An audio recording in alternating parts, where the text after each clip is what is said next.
Hi అండి, నేను మీ విజయ. ఈరోజు వచ్చేసి చాలా హెల్దీగా మన అమ్మమ్మలు తాతమ్మలు చేసుకునే స్వీట్ రెసిపీతో వచ్చేసాను. ఇది ఏంటంటే రాగి తోప. దీన్ని పాతకాలంలో ఫ్రీక్వెంట్గా చేసుకుంటూ ఉండేవారు. ఇది చేసుకుని తినడం వల్ల నడుం బలం, ఎముకలకి చాలా మంచిది. ఎముకలు కూడా దృఢంగా తయారవుతాయి.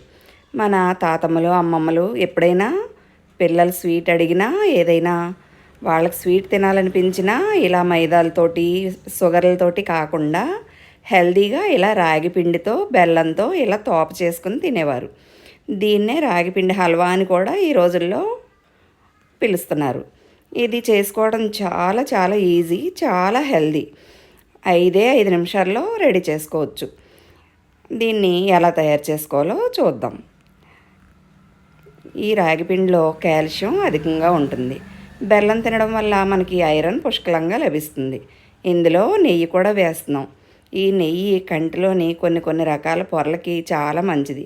ఈ రోజుల్లో కొలెస్ట్రాల్ అని చాలామంది నెయ్యిని పూర్తిగా అవాయిడ్ చేసేస్తున్నారు.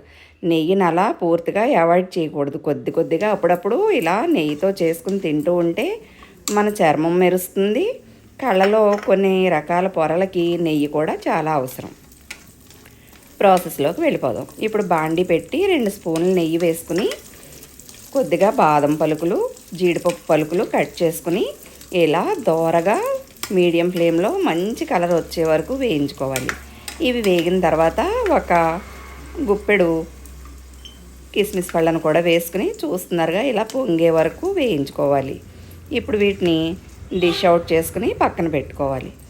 ఇప్పుడు మనం ఒక గిన్నెడు రాగిపిండి తీసుకుంటున్నాం. ఒక 3/4 గిన్నె బెల్లం తీసుకోవాలి. ఇప్పుడు బెల్లం అదే బాండీలో బెల్లం వేసి అదే కప్పుతో కప్పు వాటర్ వేసుకుని బెల్లం బాగా కరిగి ఇలా పొంగొచ్చే వరకు బాగా పొంగించుకోవాలి. ఇది ఏ పాకం రానవసరం లేదు.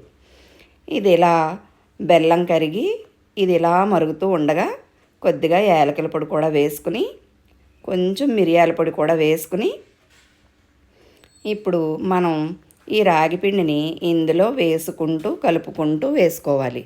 ఇది ఇలా ఉండకట్టకుండా లమ్స్ లేకుండా కలుపుకుంటూ రాగిపిండిని ఈ బెల్లం మిశ్రమంలో వేసుకుంటూ కలుపుకోవాలి. చూస్తున్నారుగా ఇలా స్పూన్తో కలుపుతూ రాగిపిండి మొత్తం ఇందులో వేసుకోవాలి. 1 కప్పు రాగిపిండికి 3/4 కప్పు బెల్లం. స్వీట్ ఎక్కువగా ఇష్టపడేవాళ్ళు కప్పు బెల్లం కూడా వేసుకోవచ్చు. ఇది ఇలా వేసుకున్న తర్వాత ఇలా కలుపుకుంటూ దగ్గరే ఉండి ఉడికించుకోవాలి. బాగా దగ్గర పడి హల్వా కన్సిస్టెన్సీ వచ్చే వరకు అలా కలుపుకుంటూ మధ్యలో 1 స్పూన్ నెయ్యి వేసుకుంటూ కలుపుకోవాలి. నెయ్యి కూడా ఎక్కువగా పట్టదు. మనం డ్రై ఫ్రూట్స్ వేయించడానికి ఒక 2 స్పూన్స్ నెయ్యి వేసాం. ఇప్పుడు చివరిలో ఇలా దించే ముందు 1 ఫుల్ స్పూన్ నెయ్యి వేసుకుంటే సరిపోతుంది.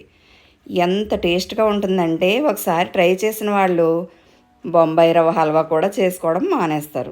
ఇది అంత టేస్ట్గా ఉంటుంది. హెల్త్కి కూడా అంత మంచిది. చూస్తున్నారుగా ఇలా హల్వా కన్సిస్టెన్సీకి వచ్చిన తర్వాత మనం వేయించి పెట్టుకున్న డ్రై ఫ్రూట్స్ని కూడా వేసి ఇలా బాగా కలుపుకుని డిష్ అవుట్ చేసుకుంటే రాగి తోప రెడీ. ఈ తోప చాలా టేస్ట్గా ఉంటుంది. మన చాక్లెట్ ఎలా ఉంటుందో అలా ఉంటుంది. దీన్ని ఇంకా దగ్గరగా బాగా పాకం పట్టి క్యాండీస్ కూడా చేసుకోవచ్చు. పిల్లలు చాలా ఇష్టంగా తింటారు. చాక్లెట్ క్యాండీస్ టైప్గానే వస్తాయి. కలర్ కూడా చాక్లెట్ కలర్లో ఉంటుందేమో. పిల్లలు కూడా చాలా ఇష్టంగా తింటారు. చూస్తున్నారుగా రాగిపిండి తోప రెడీ. రాగిపిండి హల్వా, దీన్నే రాగిపిండి హల్వా అని కూడా అంటారు. చూస్తున్నారుగా ఎంత ఎమ్మీగా ఎంత టేస్టీగా ఉందో. ఈ రాగిపిండి తోప నడుం బలానికి, ఎముకల బలానికి చాలా మంచిది. అందరూ దీన్ని ప్రయత్నించి ఎలా వచ్చిందో కామెంట్ బాక్స్లో కామెంట్ చేసి ఒక లైక్ ఇవ్వండి. మీరు ఇచ్చే ఒక లైక్ వల్ల ఈ వీడియో ఎక్కువ మందికి ప్రమోట్ అవుతుంది. నా వీడియో మొత్తం చూసి నచ్చితే లైక్ చేసి షేర్ చేసి సబ్స్క్రైబ్ చేసుకోండి. Thank you.